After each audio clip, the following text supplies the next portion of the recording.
Hey, welcome back to the Collie Center channel, and today we got some collie training to do. So make sure to smash that subscribe button if you're not subscribed to the channel yet. Hit that thumbs up button if you enjoy training collie as much as I do, and then leave me a comment below. Share some love, share some support to the channel, and we got to do some spear training today. But first, I got to get a spear in my hands. Yeah, right there. If you do not have a spear or a training spear to train with, I don't recommend beginning training this stuff with a real spear like this one. Make sure to grab something that can replicate a trainer, like a staff, just like this one. Right there. This will do the trick. You can go ahead and mark off one end with a piece of black or red tape. That would be representing where the spearhead is at. And we can go ahead and get to the training. I'm going to go ahead and break this drill up today into 2 parts, and then we'll go ahead and put the 2 parts together and train it together. Let's go ahead and get to it. All right, I'm going to go ahead and teach the 2 parts of the drill with the real spear, so that way you can see the tip of the spear, and then we'll go ahead and rep it out with the training staff that would be representing the spear here. So I'm using kind of a shorter spear. You can do these drills even if you have a longer spear. In collie, there's 2 spear fighting methods. There's the short spear, and then there's also the long spear. So this particular drill, you can start working with both length spears. Doesn't really matter. All right, let's go ahead and take a look at it. Now this is it's kind of long movements, so I'm going to go ahead and show you facing. I'll try and do some different angles here as well. And then we'll go ahead and rep this out together. But let's do the best that we can here. So we're going to go ahead and grip that spear. Left hand is all the way down by the puño. You can leave a little bit if you need to for balance. And then that right hand is up, kind of just in line with the plexus right here. Okay. From here, we're going to initiate firing off a thrust, like a jabbing thrust. Boom, kind of, stay back. As the opponent would be attacking in with their thrust or their one slash, depending if they're attacking us with a spear or maybe they're attacking us with a bolo or a stick or something else. It doesn't always have to be equal weapons that we're fighting against. Then we're going to go ahead and smash this thing down with the number 1, and then we're going to deflect it and scoop it right here. We're going to slash, start pressing our attack, and then we're going to cover the line with another angle 2 slash right there, attempting their cover for if they're trying to strike back at us, and then thrusting that backhand thrust right there. So from here, starting off, we're going to jab thrust, stay away. They come back at us. We're going to knock that weapon out of the way and deflect it, so that way it's going to their backhand side. We're going to strike this number 1, close their door on that 2, and then fire that backhand thrust right there. So once again, jabbing thrust, 1, break it down. There's that cut, there's that cut, there's that backhand thrust.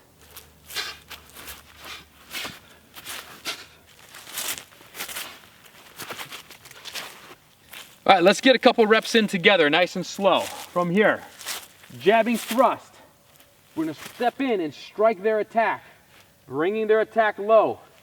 Coming in with our number 1 slash, a lot of aggression there, and then following up with a number 2 and backhand thrust. All right, let's do that again, nice and slow. From here, follow me on my count. We have 1, 2, 3, 4, and 5. All right, let's do it again. 1, 2, 3, 4, 5. Let's make it a little bit more smooth, not so choppy this time. 1, 2, 3, 4, 5. All right, one more time together, just like that. 1, 2, 3, 4, 5. That's the first part of the drill. Let's go ahead and take a look at part number 2. So part 1, we ended on the backhand thrust right here. I'm going to be turning 180 degrees facing you now.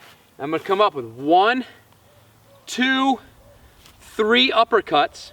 Then I'm going to drop the vertical to the head and to the hand. From there, I'm going to follow up with 2 thrusts.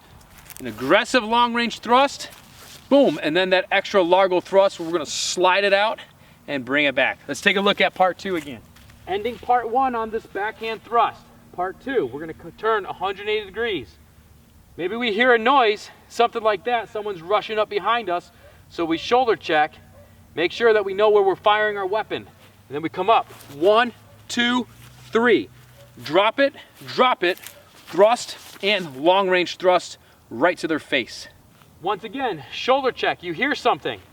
1, 2, 3, drop it, thrust, and thrust.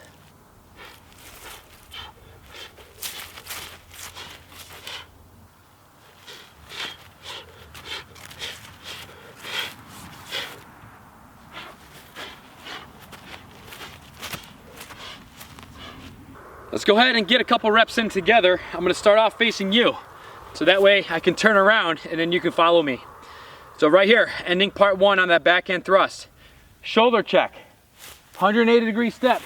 1, 2, 3 uppercuts.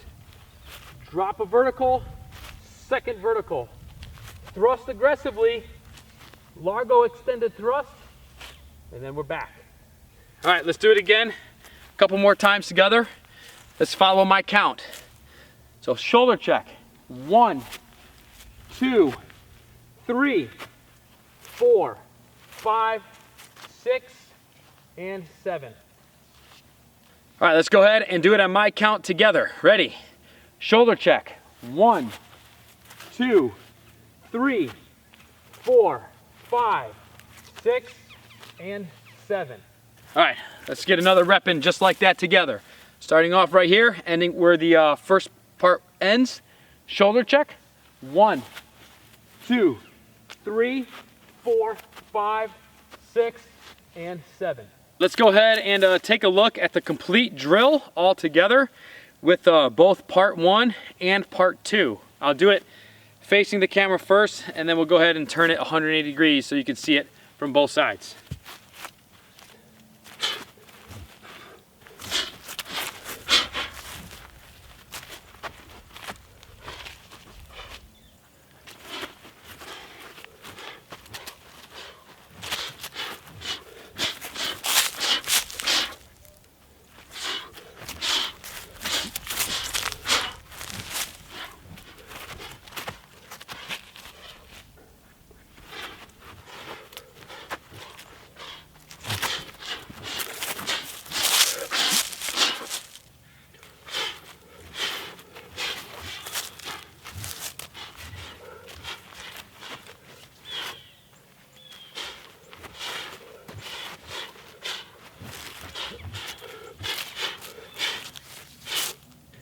All right, those last 2, I had to go ahead and shorten up the footwork.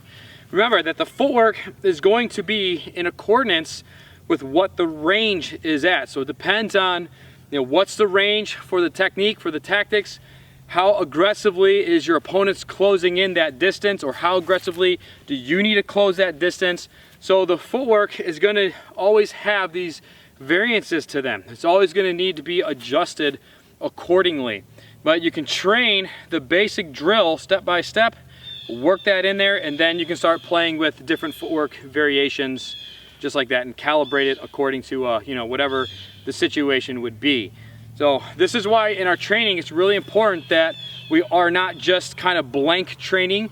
We want to make sure that we are visualizing some sort of scenario in our mind when we are training. This is kind of like a secret way of training our visual acuity. Solo training, right, is through visualization. So that way we are in our mind imagining the situation and the flow, the lines that are being played, and then we can go ahead and connect the drill that we're working on with the appropriate footwork and build our Kali skills. All right, once again, if you like the spear or the staff training, hit that thumbs up button, leave me a comment below, and start playing around with this drill. All these types of drills, just work these as like shell drills, and then once you have it down, go off into your own exploration. Start being creative in your own martial arts. It's really important that we have that room for creativity and that we're not afraid or holding ourselves back from further exploration where you're just starting to experiment with your own ideas and different movements that you've been learning, working on, practicing, and improving. So don't forget the art side in the martial arts.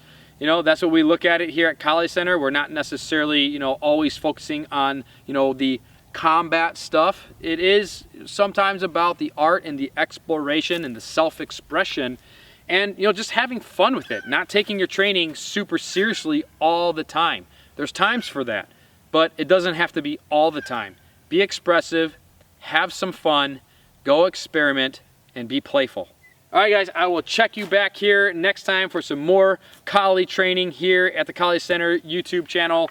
And make sure to get outside, guys. Go enjoy whatever the weather conditions are out by you.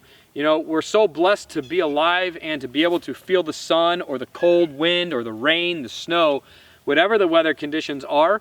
So get outside and go make nature your Kali dojo. Your mind's gonna thank you for it. Your body's gonna thank you for it. And your emotional well-being is going to thank you for it. And you're going to enjoy your training way more by getting out there and spending some time with nature, where this stuff was all, these systems were discovered and created and practiced, way back in the day. All right, I'll catch you guys next time. Get out there. See you later.